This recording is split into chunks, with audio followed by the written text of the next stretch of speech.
उत्तर प्रदेश में लोकसभा चुनाव को लेकर काफी घमासान बढ़ता हुआ नजर आ रहा है। इसी के बीच में सपा ने वीआईपी एक लिस्ट तैयार कर दी है लोकसभा चुनाव के लिए। ऐसे नेताओं को वीआईपी लिस्ट में रखा है जिसको जानेंगे तो आपको पता लगेगा। यूपी के लोगों के बीच में पहला सर्वे फाइनल 20 नाम लिस्ट में है जो सपा ने अपने लिस्ट में जारी ऐसे नाम कर दिए हैं। क्या जो बीजेपी सरकार है वो पूरी 80 सीटों को जीतने का दावा लगातार करती हुई नजर आ रही है, लेकिन ऐसे में समाजवादी पार्टी के मुखिया अखिलेश यादव जी ने भी एक वीआईपी लिस्ट जारी कर दी है। बीजेपी के मिशन 2024 का आगाज ऐसा है कि यूपी उत्तराखंड की सभी सीटों को जीतने का बीजेपी ने डंका बजाते हुए एक ऐलान कर दिया है कि यहाँ और उत्तराखंड की और उत्तर प्रदेश की सीटों को सिर्फ हम ही जीतेंगे, उसके अलावा कोई नहीं जीतेगा। लेकिन ऐसे में होगी सपा की पहली लिस्ट जारी और अखिलेश यादव ने पहली लिस्ट जारी करते हुए ऐसे नामों को आपके सामने रखा है जिसको पता लगेगा। सूत्रों के माने तो कन्नौज से खुद अखिलेश यादव लड़ेंगे, मैनपुरी सीट से उनकी डिंपल पत्नी लड़ेंगी। लोकसभा चुनाव की हम बात कर रहे हैं तो लगातार मेधावी चुनाव में रहते हैं। सपा की पहली लिस्ट के वीआईपी ने बदायूं से अखिलेश के चचेरे भाई यहां से लड़ेंगे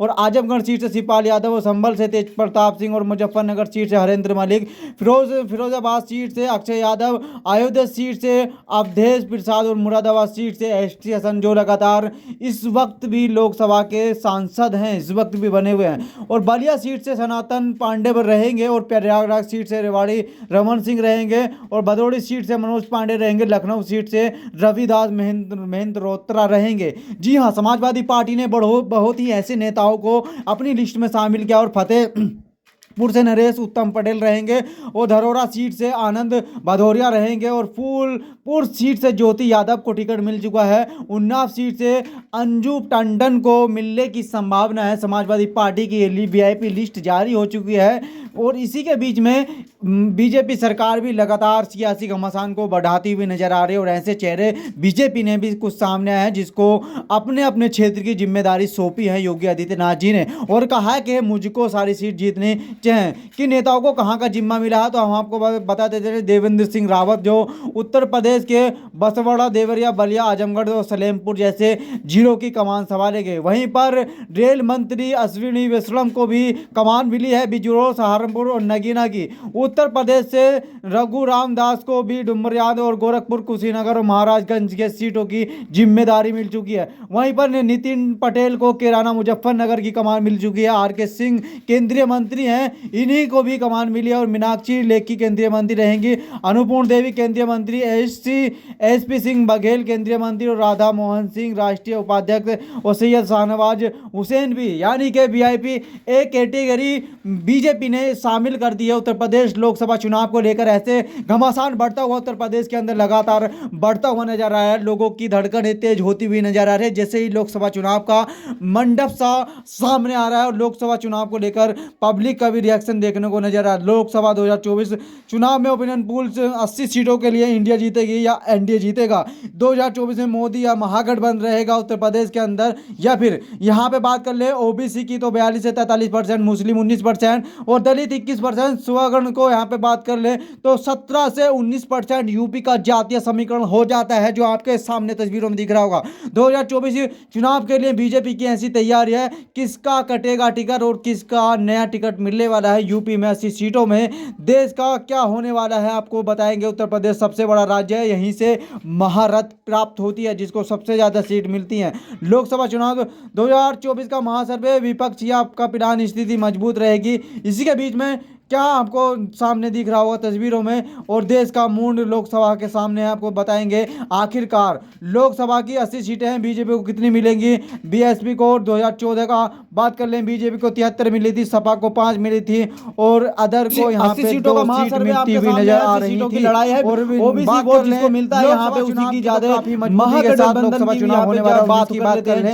बीजेपी को 64 मिली थी, 51% या 33% मिली थी और यूपी यादव की बात 23% कुर्सी अमेठी में 80% रहेगी। अन्य ओबीसी में यूपी में कौन रहेगा इसी के साथ तो बताएंगे आते हैं और आपको बताते हैं कि आखिरकार यूपी का घमासान किसके ऊपर ज्यादा चर्चा करता है। तो आपको बताएं कि जहां पर ओबीसी पड़ता है ना वहां पे उत्तर प्रदेश के अंदर सीटें निकलती हुई नजर आती हैं। यूपी में ओबीसी का वोट यादव 10% है और कुर्मी 5% है, मौर्य 5% है, यादव 4% है और राजभर 4% है, लोधी 3% है, गुज्जर 2% है, निषाद के बाद मल्लाह 4% 16% है और अन्य यहाँ पे 6% आते हैं। ओबीसी की बात कर रहा हूँ मैं उत्तर प्रदेश के अंदर। ओबीसी काफ़ी चर्चित विषय रहता है लोकसभा चुनाव को लेकर यूपी के अंदर, क्योंकि लगातार यूपी में बढ़ती हुई सीटों की जो मांग डिमांड रहती है जिसकी तरफ ओबीसी जाता है, मानो सीटों का भी पल्ला उसी की तरफ झुकता हुआ नजर आता है, क्योंकि काफ़ी घमासान बढ़ता हुआ नजर आ रहा है। यूपी के लोकसभा चुनाव को लेकर महासर्वे भी आपके सामने आता हुआ नजर आ रहा है और इसी के बीच में बताएंगे आपको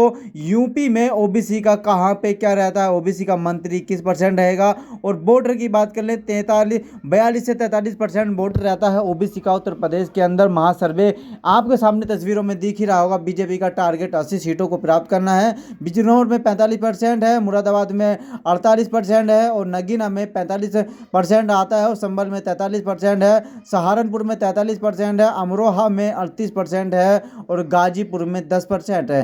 क्योंकि जो अमरोहा की बात कर ले, यहाँ से कुंवर दानिश अली जी जो लगातार महागठबंधन के सांसद बने थे, उसी मुस्लिम वोटरों की पसंद कौन रहता है, बीजेपी 9% रहती है, एसपी जो समाजवादी पार्टी है वो 68% रहती है और मायावती जी को 17% पसंद किया जाता है। लोकसभा चुनाव के महाबार की बात कर लें, बीजेपी को यहाँ पे 80 सीटों की बात कर लें 3 से 4 मिल सकती है, सपा को भी 1 मिल सकती है, बीएसपी को 1, कांग्रेस को 0, अन्य को भी 0 मिलने की संभावना है। बुंदेलखंड रीजन में 4 सीटें आपको बताई तस्वीरों में दिख रहा होगा।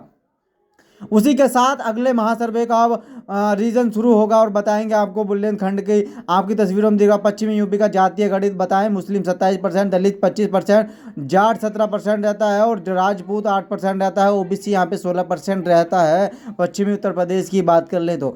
लेकिन ज़्यादातर तो बात कर लें यहाँ पे पश्चिमी उत्तर प्रदेश पर जो कब्जा रहता है मुस्लिम सीटों का रहता है। मुस्लिम सीट जहाँ पर जाती हैं उसी की तरफ यहाँ से सीटें निकलती हुई नजर आती हैं पश्चिमी उत्तर प्रदेश से।